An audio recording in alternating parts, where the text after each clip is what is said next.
everyone, Midits here. A while ago, I attempted to make a video of me playing the Roblox game Doodle World. Although the video did not come to fruition, I continued playing the game and absolutely adored it. So I want to make this video discussing Doodle World and what makes it the best modern Roblox RPG. I hope you all enjoy this video, and let's get straight into this. Before we properly talk about the game, some background is required concerning the developers. This game is made by Doodle World Studios, whose leader is Wish_Z, the creator of the well-known Roblox fan game, Project Pokémon. Similar to Pokémon Brick Bronze, this game was removed from Roblox due to copyright complaints. Unlike Brick Bronze, the game actually managed to get through the complete story, but this is because the game was a Robloxified remake of the Kanto games. 4 years after Project Pokémon was deleted, 2022's Doodle World was released. Many aspects of Project Pokémon's gameplay style are in this game, especially with the battle layout. The creatures in this game are called Doodles, and they're a very unique idea instead of being just another type of wild creature. Doodles are living drawings, and while there is no problem with having them be regular animals like Pokemon, it's cool that the developers went the extra mile by making a more special gimmick. Your trainer lives in this giant region called the Island, and after obtaining your first Doodle, you enter this competition hosted by the company Doodle Co. called the Key Hunt. You go on an adventure to find the 10 keys, and you get entangled in a massive story with tons of other characters, some of which are also trying to get the 10 keys. In over 2 years, there are a total of nearly 400 Doodles, which I was absolutely stunned by when I first discovered that. In these first 2 years, the player can get the first 4 keys, with the first part of the 5th key update having been out for a while at the time of writing. I really don't want to compare to Lumion Legacy that much, since this game deserves to stand on its own, but it's remarkable how it has gone through 4 keys and so much more in over 2 years, while Lumion Legacy has 4 battle theaters in nearly 5. And the velocity at which these updates are released does not affect the quality in the slightest. The map accomplishes the sense of being large while also not feeling empty, and there's always bound to be a ton of stuff to do after an update. Besides battling other players and trading, you can do Doodlepedia missions where you do tasks with certain doodles. You can go to Runic Island where you can do battles to win items and tokens to purchase other rare types of items. You can do minor side quests called Help Center requests that can be a large assortment of different just things you can do. There's honestly so much that I don't think I'm even close to having done a lot in the over 50 hours I've played this game. One thing I really want to pay attention to is the different city designs you've seen so far. The areas start looking off very identical as you're just being introduced to the world, but eventually the areas start looking drastically different from what you saw before. It makes going through the game really fun because the map is just continuously changing. You go from a candy themed town to a school to this really nice town in a desert to a snow city, and these places still blend together really well despite how different they are. And the routes in non-city areas are also just incredible. There are so many small details that make you feel like you're in a larger world, and it really just is something else. One thing I will talk about as sort of a negative is the difficulty. This is a surprisingly tough game if you're using the doodles you want and are trying to create the strongest possible team, especially at the current point in the game where there's a level cap at level 52, while the duels you're facing are nearly at the exact same level. Another thing I want to mention is that with each key that you get, the level cap increases, so this isn't just a current thing, this is a thing through the whole game. While I am fine with the difficulty and it makes things more fun for me, it could be a problem for quite a few people who don't grind their teams while waiting for the next update,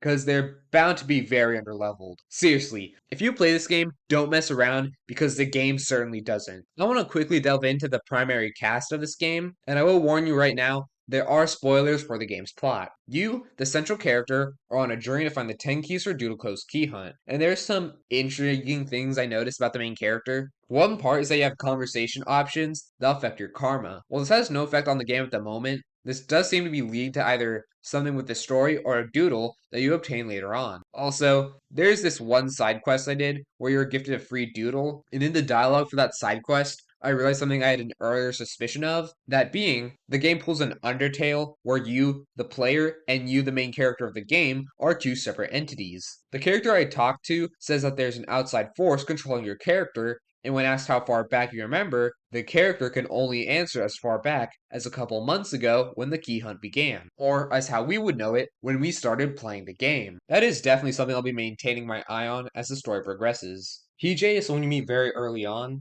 and he's a very plain and ordinary guy. The two of you are friendly rivals, but that changes with something I'll be talking about later on. He then separates from you and plots to get the rest of the keys himself, gaining a sudden heightened sense of self. Quincy is the son of Doodleco's CEO, and you run into him at the start of the game. He's more of your classic antagonistic rival at first, constantly regarding himself as better than you due to his social status. But throughout the game so far, he's been slowly warming up to you, with the two of you now work together. Lastly, there's Susie, who you encounter on the point of the second key. She's a very energetic character despite having a rough life of being ridiculed for not enjoying candy, as her hometown entirely revolves around it. And she acts as sort of a foil to Quincy, as he's the complete opposite of her, since he's very negative while having gone through his life with very few struggles that we're aware of. This is a really fun group, and while at first they feel like rivals in a Pokemon game, they slowly transform more into companions like in the show, which is something I always love seeing in these types of games. There are way more characters than just that, though. There's frankly so much, it can be kind of a lot taken at once, but the game does a very good job of spreading out these characters so they are more memorable. These aren't all the characters, but these are at least the ones that seem significant in the continuing story. Mr. Riffraff is one of the initial founders of Doodle Co., but he was kicked out of the company when he was accused of killing Rebecca, one of the other founders. While he does seem to be helping us out and has plans to do something against Doodle Co., we don't know much about his true motivations. Although, we do know that there's a mysterious and important doodle named Somnier sending him dreams, many of which seem to be pertaining to the future. Xavier is a character shrouding even more mystery, and he is for some reason trying to get all the keys no matter what. And he previously stole a legendary doodle named Kronos that seems to be capable of altering time, which Xavier has been using when he reached an unfavorable outcome when attempting to get the keys. During your first, and right now only battle against Xavier, he notices TJ and freaks out. He says that every time he's trying to get the keys, he's run into the same people over and over again. He basically knew everyone that he could run into during his quest for the keys, but he never once saw TJ in that entire time. So Xavier believes that TJ is not from this timeline, and in the timeline reset, TJ somehow appeared, with Xavier considering him a universal anomaly. This is what compels TJ's descent from a friendly rival to someone who completely distances himself from the rest of the group, viewing himself as some special chosen one. After you fight him, Kronos leaves Xavier, meaning that this version of events will be the final timeline, and things can't be reset.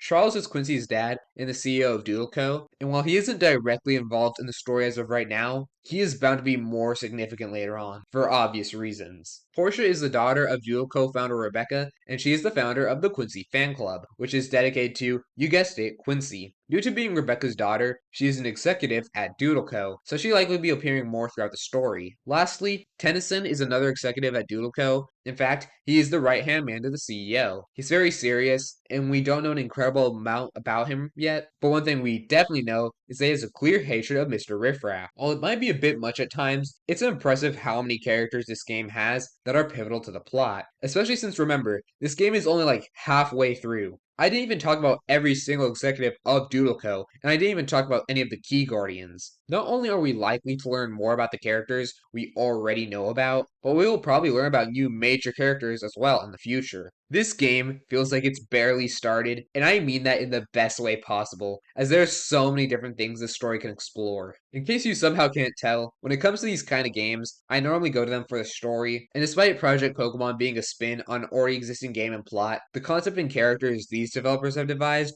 are absolutely wonderful, and I can't wait to see more from this. Luckily, I don't have to wait as long since there are constantly things to do, and updates don't take insanely long. It's a shame that this game isn't that huge in the YouTube sphere, but it does seem to have a decently sized player base. If you haven't played this game yet, even with the story spoilers I've given, go check it out. If you don't even care about the story in the game, there are so many things to do here that, if you're a fan of RPGs, and more specifically Pokemon-like RPGs, you're going to love this one. I hope you all enjoyed today's video. That is going to be it for now, and I'll be seeing you all in the next one. Take care.